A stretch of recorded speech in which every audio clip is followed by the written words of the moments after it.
Hi everyone, this is Chandra Chaudhary और आज हम करेंगे क्लास 11th बायोलॉजी। चैप्टर 4 चल रहा है, दैट इज़ एनिमल किंगडम, और आज हम करेंगे इसका लेक्चर नंबर 6। लेक्चर नंबर 5 में हमने डिटेल में डिस्कस किया था फाइलम प्लैटीहेल्मिन्थेस। आज हम डिटेल में डिस्कस करेंगे फाइलम एस्केल्मिन्थेस। पहली बात मैं बता दूं, ये बहुत छोटा फाइलम है, ज़्यादा टाइम नहीं लगेगा। तो ओके, तो बिना किसी देरी के स्टार्ट करते हैं आज का वीडियो लेक्चर। सबसे पहली बात, जैसे कि प्लैटीहेल्मिन्थेस का मतलब था फ्लैट वॉर्म, बिल्कुल जिसको कट करने से रेक्टेंगुलर, मतलब एक चपटा, जैसे चपटा कहते हैं ना, चपटा कृमि बोला जाता है उसको हिंदी में, लेकिन इनको बोला जाता है राउंड वॉर्म। क्या बोला जाएगा इनको? Round warm. अब इन्हें राउंड वॉर्म क्यों कह रहे हैं भाई? जैसे उनको कट करने से बोला जाता है, जैसे ये आपका क्या है, एक एस्केल्मिन्थेस ऑर्गेनिज्म है, जब इसको हम ऐसे कट करेंगे तो ये आपको राउंड ऐसे दिखाई देगा। तो दैट्स वाई आप इनको बोला जाता है राउंड वॉर्म, क्योंकि ये कैसा होता है, सर्कुलर होता है। ठीक है, ये बात क्लियर है। ओके, अब बात करते हैं इसके हैबिटाट की, ये पाया कहाँ जाता है। ठीक है, जैसे कि प्लैटीहेल्मिन्थेस आपका फ्री लिविंग था, जैसे कि प्लेन एरिया एक्वाटिक था, और ज़्यादातर वो क्या थे, पैरासिटिक थे, वो भी एंडो पैरासिटिक। ठीक है, वो एनिमल्स की बॉडी के अंदर रहता था। लेकिन एस्केल्मिन्थेस आपके इनमें वेरिएशन पाया जाता है। ये आपके एक्वाटिक भी होते हैं, टेरेस्ट्रियल भी होते, लैंड के ऊपर से भी मिल जाते हैं, एंड प्लस ये पैरासाइट भी होते हैं। ठीक है, तो ये हमारा पहला पॉइंट क्या बनेगा, ये आपके क्या होंगे, एक्वाटिक भी होंगे। ठीक है, एक्वाटिक, एंड ये आपके टेरेस्ट्रियल भी होंगे, टेरेस्ट्रियल, और आपके पैरासिटिक भी होंगे, पैरासिटिक। तो पहला पॉइंट सबको क्लियर है। ओके, चलिए नेक्स्ट पॉइंट, हम जल्दी जल्दी आगे बढ़ेंगे। अब सीधे हम बात करते हैं इसकी बेसिस ऑफ क्लासिफिकेशन की। तो देखिए, पहला पॉइंट हमेशा हम क्या लेते हैं इसमें, लेवल ऑफ ऑर्गेनाइजेशन। ठीक है, क्या क्या इसमें डेवलपमेंट हुआ है या नहीं हुआ है, लेवल ऑफ ऑर्गेनाइजेशन। तो यहाँ पे जैसे कि हमने पढ़ चुके हैं, प्लैटीहेल्मिन्थेस में ऑर्गन आ गया था, तो यहाँ पर आपके आ जाते हैं ऑर्गन सिस्टम। ठीक है, ऑर्गन सिस्टम यहाँ पर आ चुका है, इम्पॉर्टेंट है इसमें, मतलब यहाँ पर एडवांसमेंट आई है। दूसरा पॉइंट हम क्या करते हैं इसमें, सिमिट्री का। तो सिमिट्री भाई बायलेटरल आ चुकी है, तो यहाँ पर भी वही होगी, सिमिट्री। सिमिट्री कैसी होगी, बायलेटरल, बायलेटरल। ठीक है, मीन्स एक प्लेन ऐसा होगा जो इस ऑर्गेनिज्म को, इनके जो ऑर्गेनिज्म होंगे उनको टू इक्वल आइडेंटिकल हाल्वास में डिवाइड करता होगा, बाकी प्लेन्स नहीं होंगे, उसे हम बायलेटरल सिमिट्री बोलते हैं। ठीक है, नेक्स्ट क्या है आपका, नेक्स्ट है body plan. Body plan important, जैसे कि अभी तक ब्लाइंड सेक चल रहा था, एनस ही नहीं था, बट यहाँ से आपका आ जाता है एनस। तो यहाँ पर जो बॉडी प्लान होता है, जिसके पास एनस होता है, या फिर मैं कहूँ कंप्लीट एलिमेंट्री कैनाल होती है, उसे हम कहते हैं tube with in tube body plan. तो ये कैसा बॉडी प्लान है इनके पास, ट्यूब विद इन ट्यूब, जिसका मतलब है एनस प्रेजेंट होगा, एनस प्रेजेंट। ठीक है, ये पॉइंट क्लियर है। नेक्स्ट पॉइंट बात करते हैं जर्म लेयर की। जर्म लेयर तो ऑलरेडी आपकी आ चुकी हैं, लास्ट उसमें प्लैटीहेल्मिन्थेस से ही वो ट्रिप्लोब्लास्टिक था, तो ये भी आपका ट्रिप्लोब्लास्टिक है, ट्रिप्लोब्लास्टिक। इसका मतलब इसके पास एक्टो भी है, मीज़ो भी है, और एंडो भी है। ठीक है, इसमें कोई चेंज नहीं आया है। नेक्स्ट पॉइंट आपका सीलोम। सीलोम में बार बार बता चुकी हूँ क्या होता है। सीलोम आपका कोई भी ऑर्गेनिज्म है, सपोज ये कोई ऑर्गेनिज्म मैंने बना दिया, इसका ये माउथ है, ठीक है, ये इसकी एलिमेंट्री कैनाल, अब तो भाई एनस भी आ गया इसके पास। तो ये जो बॉडी वॉल है और ये जो एलिमेंट्री कैनाल है, इनके बीच का जो गैप होगा उसको हम सीलोम बोलते हैं। तो यहाँ पर ठीक है, ये बॉडी हल्का सा ये गैप होता है, ठीक है, इसका मतलब इसके पास सीलोम प्रेजेंट है। लेकिन ट्रू सीलोम इसे हम नहीं कहते हैं, बिकॉज ट्रू सीलोम मैं पहले ही बता चुकी हूँ इस चैप्टर के लेक्चर नंबर 1 पे। ट्रू सीलोम हम उसे कहते हैं जो आपकी जिसमें मीजोडर्म की से लाइंड होते हैं, मीजोडर्म से बने होते हैं, लेकिन यहाँ पे मीजोडर्म से नहीं बने होते, ठीक है। ये एक्चुअली कैसे होंगे, जैसे ये आपकी, ठीक है, अगर मैं इसको ऐसे कट करूँ, ये वाला कट, ठीक है, तो ये आपकी एक्टोडर्म है, ठीक है, और ये आपकी एंडोडर्म है, या फिर गट वॉल है, एलिमेंट्री वॉल।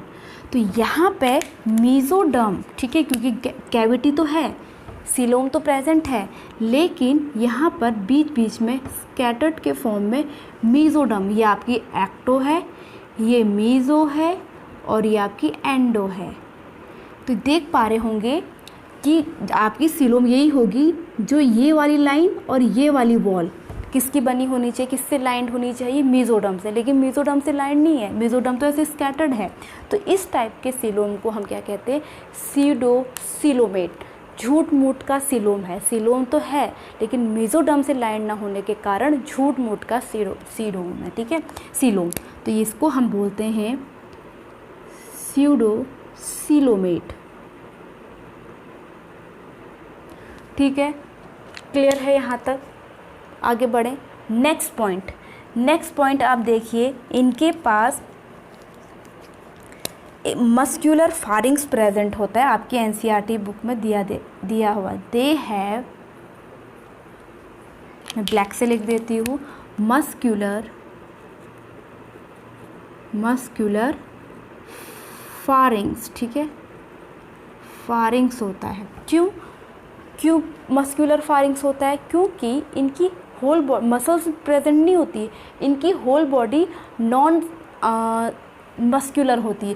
केवल जैसे माउथ है, माउथ के पीछे यहाँ पे जो फारिंग्स है ये मस्क्यूलर फारिंग्स है, ठीक है, मस्क्यूलर फारिंग्स है, फारिंग्स, ठीक है। तो यहाँ पर मस्क्यूलर फारिंग्स क्यों कह रहे हैं, क्योंकि होल बॉडी कैसी है, होल बॉडी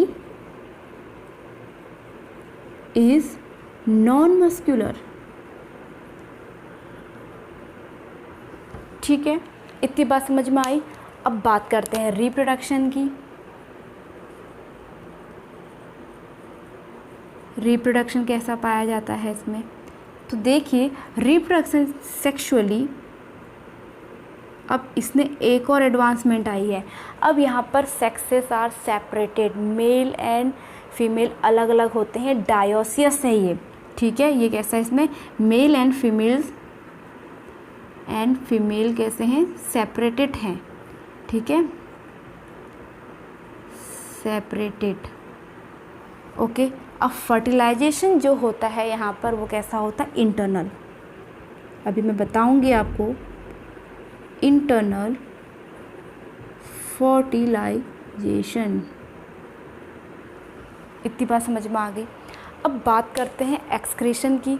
एक्सक्रीशन के लिए इनके पास एक्सक्रीटरी पोर्स होते हैं। नेक्स्ट पॉइंट इम्पॉर्टेंट है, they have excretory pour, excretory pores for excretion,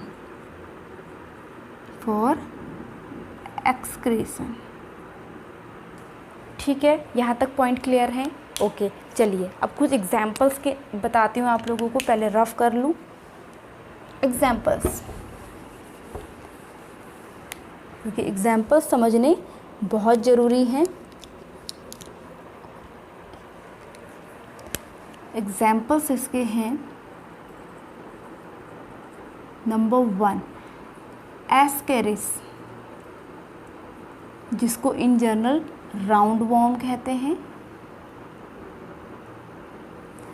number 2 वुचेरेरिया, ठीक है, जिसको फाइलेरिया वॉर्म कहते हैं, फाइलेरिया वॉर्म, जो एक डिजीज़ कॉज करता है।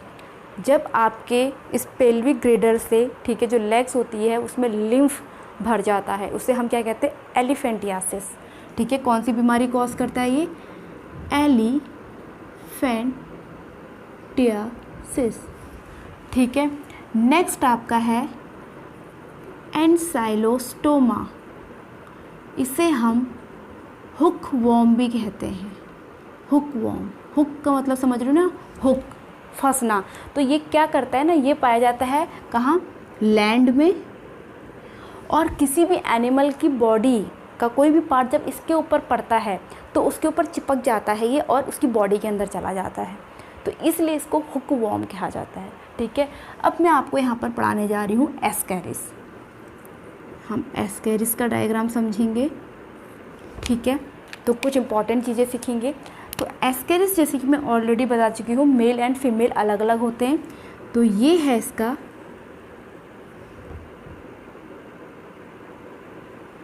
मेल एस्कैरिस, ठीक है, मुड़ा हुआ, जबकि ये है फीमेल एस्कैरिस। तो पहले चीज़ देखो, कुछ डिफरेंस दिखाई दे रहा है, ये मेल है, ठीक है, वेयर एज ये फीमेल है। तो क्या डिफरेंस दिखाई दे रहा है, सबसे पहले फीमेल आपको इससे ज़्यादा लंबी दिखाई दे रही है। तो फीमेल, पहला पॉइंट क्या हो जाएगा, female is longer than male, पहला पॉइंट, ठीक है। ये माउथ है, यहाँ पर माउथ, ओके। यहाँ पर एनस है, ये एनस है क्योंकि इनमें कंप्लीट एलिमेंट्री कैनाल है ना, तभी तो इनका ट्यूब विद इन ट्यूब है। यहाँ पर एनस, ओके, इतनी बात क्लियर है। नेक्स्ट पॉइंट, यहाँ पे इनके पाए जाते हैं टेस्टिस, ये क्या है, टेस्टिस हैं, बट इनके पास टेस्टिस के अंदर स्पर्म बनेंगे। स्पर्म को रिलीज़ करने के लिए अलग से ओपनिंग नहीं होती है, वो एनस से ही बाहर आते हैं, रिलीज़ कर दिए जाते हैं। बट फीमेल के पास एनस अलग है और स्पर्म को रिसीव करने के लिए एक अलग पोर है जिसे हम कहते हैं गोनोपोर, गोनोपोर, ठीक है। यहाँ से ये ऐसे ट्रांसफ़र होंगे, ट्रांसफ़र स्पर्म। और एक ख़ास बात और कि जो मेल है आपका पीछे से ऐसे मुड़ा हुआ होता है, ये नहीं होता है, ठीक है। अब मोस्ट इम्पॉर्टेंट, जैसे कि मैंने बताया कि इनके पास क्या होता है, एक्सक्रीटरी पोर्स होते हैं। तो यहाँ पे इनका होता है एक्सक्रीटरी पोर्स, क्या है ये, जहाँ से एक्सक्रीशन होता है, एक्सक्रीटरी पोर्स, ये।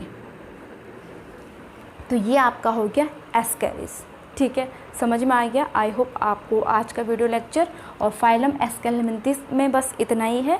3 आपको ये एग्जाम्पल लर्न करने हैं। ये आपको एक्सक्रीटरी पोर्स इसमें पाए जाते हैं, इसमें ट्यूब विद इन ट्यूब, यहाँ पर जो एलिमेंट्री कैनाल है वो आ चुका है, बॉडी प्लान आ चुका है। सिलोम इसमें स्यूडो सिलोमेट होता है, झूठ मूठ का सिलोम पाया जाता है। ट्रिप्लोब्लास्टिक तो ये है ही है, प्लस इसमें ऑर्गन सिस्टम, क्योंकि एलिमेंट्री कैनाल इसमें आ चुका है ना कम्प्लीटली। तो ये आपका मेन पॉइंट्स हो गए एस्केलमेंथिस के। तो आई होप ये आपको कम्प्लीटली समझ में आ गया होगा। स्क्रीनशॉट आप लोग ले सकते हैं, और वीडियो अच्छा लगा हो तो please hit the like, leave the comment, subscribe to my channel and press the bell icon. मैं मिलूंगी अपनी नेक्स्ट वीडियो के साथ एक नए फाइलम के साथ। तब तक के लिए stay tune, stay healthy, bye bye.